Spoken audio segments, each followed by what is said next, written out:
હાલો મિત્રો, તો આવી છે બધા ઉનાળુ માંડવીના ઓળા ખાવા. એટલે હજે તો ઓળા નથી બન્યા, બની ગયા છે, પણ અત્યારે કાચી માંડવી છે. પછી ઘરે જાહું અને શેકવાના છે. અને અમે આજે આવ્યા છે મારા પપ્પા એટલે કે મારા સસરાના ફઈના છોકરાની વાડી આવ્યા છે અમે. અને ક્યાં ગામ? વાંકોના ખારચિયા ઠેઠ આવ્યા છે માંડવી ખાવા હાટુથી. તો તમારે કોઈને ખાવી હોય તો અહીંયા આવી જજો. નહીં, ઓપલેનમાં આવવું જો. ઓપલેનમાં જો આમ ખરું થાય છે. એમ કોઈ ન કહેવાય કે તમે ઓપલેનમાં આવો, કોઈ નહીં આવે હગું. એમ કયો કાલ માંડવીના ઓરા એમ પાડવાના છે, એટલે તમે બધા મિત્રો આવજો, જેટલા ખાવા હોય એટલા લઈ જજો. એમ કરીને બધા આવે. પછી એમ કહેવાનું 10 ભારી પેલા અહીંયા લઈ આવો, પછી ઓરવા લાગો, ગુયનું ભરવા લાગો, પછી તમને એક પાથરા માંડવીના ઓરા મળશે. તો ઈ લગભગ તો લગભગ હે ને ધારેથી ને જ પાછા વળી જાય. ઓલી બાજુ ખરું થવા માંડ્યું છે, ટ્રેક્ટરમાં માટ જોડાઈ ગયો છે. અને હવે ખરું થાય ઓલી બાજુ જો તલનું ઠેસર હાલવા માંડ્યું છે. આ તો ફુવા લાગે કે નહીં સોડવડી વાળા?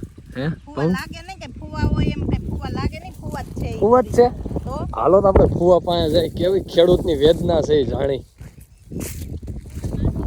ફુવા ઓણ ખેડૂતને કેવું કર્યું છે? ખેડૂતની કઠણાઈ ભાઈ ભેગી છે ઓણ. કારણ કે કમોસમી વરસાદ થયો, માંડવી, અડદ, મગ બધું પલળી ગયું અને ઉગી ગયું કેટલું ને બધે નુકસાન તો ખેડૂત સહન કરે કે બાકી બીજો હોય ને તો એ તો હાટ ફેલ જ થાય. હો ભાઈ ઓણ આ વર્ષે તો દર વર્ષે તો ખેડૂત આમ કહેતા હોય કે ઓલું પલળી ગયું ઓલું પલળી ગયું, પણ આ વર્ષે મેં નજરે જોયું મગ પલળતા. બધું મગ તલ અમારે થોડાક તલ હતા ને એ પલળી ગયા એને ઉગી ગયા. તમે આમ થર બસ સાઈટ આવીને તો ન છાંટે એટલા ખરી ગયા માથે તમે માથે. પણ હજી ખેડૂતને જો આટલું બધું આ બધું તો ખેતરમાં પડ્યું છે. હજી આનું કઈ નક્કી ન હોય ક્યારે વાતાવરણ પલટો થાય. પલટો મારે આવે તો હજી પલ્લી હોતી જાય. જા માંડવીને પાથરાજી કરી રહ્યા છે જો. બરોબર, માંડવી ઓણ બનાવી ગયો પણ માંડવી એમ બની હો, પણ હજી હાથમાં આવે તે કહેવાય. હા, હાથમાં આવે તો હજી તો જો કાલ જો વરસાદ આવી જાય હંધુઈ પલ્લી ને બધું થઈ જાય, દૂધ ધાણી ઉગી જાય હંધુઈ.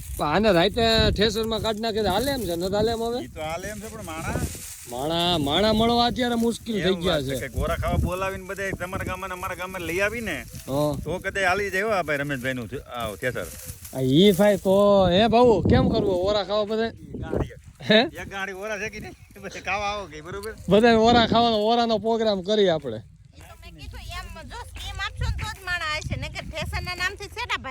હા, ઠેસરના નામથી તો સેટા જ ભાગ્યો. અને આ એક જ ખેતરમાં બે જાતની માંડવી છે. આ બાજુ ને ઓલી બાજુ, બે બાજુ.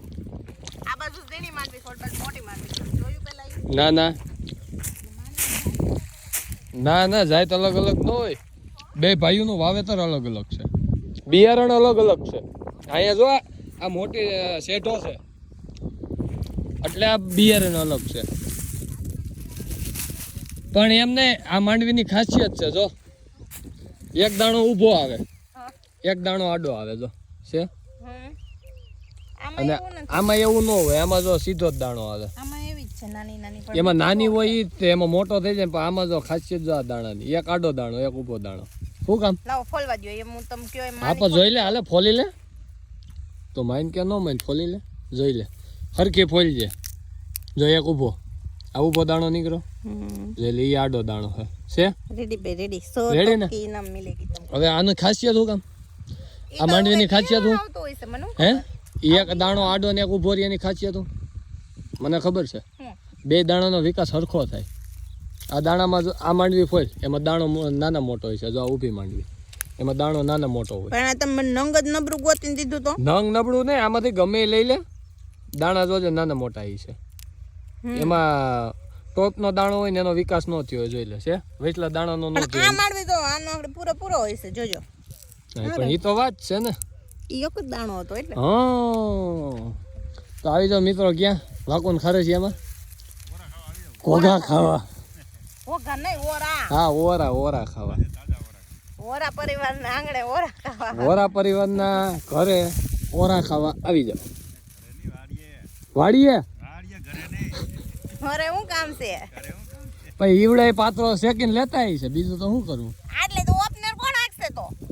તો ઈ ઘરેથી પછી લઈ આવવાના હોય ને બધાને ઈ ના પેલા અહીં ગાડીમાં પછી છે ને આપણે કઈક આડું બાંધી દેવું. ના બધાને ઘરે તેડાવે ને પછી એમ કહેવાય હાલો તો સ્ટેજ થોડુંક વાડીએ કામ છે પછી બધાને ગાડીમાં નહીં અત્યારે ખેતરમાં કાંઈ કામ ન હોય ઉનાળામાં હે ને દાર કરતા હોય ને બધાને દાર જોવાનો બહુ શોખ હોય હાલો વાડીએ રીંગ આવી છે એમ કરીને વાડીએ લઈ આવવાના ઓપલેનમાં વરગાડી દેવાના બધાને રીંગ રસ્તામાં છે એમ કરી નો હાલે ફુવા એમ હા રીંગ આઈલી આવે પંચર પડ્યું હોય ભેસાણ પૂગ્યું તા એટલી વારમાં ઓપલેન હાલી જાય વાહ કેમ પણ આઈડિયા આઈડિયા સરસ છે કાલથી કઈક કરશું આવું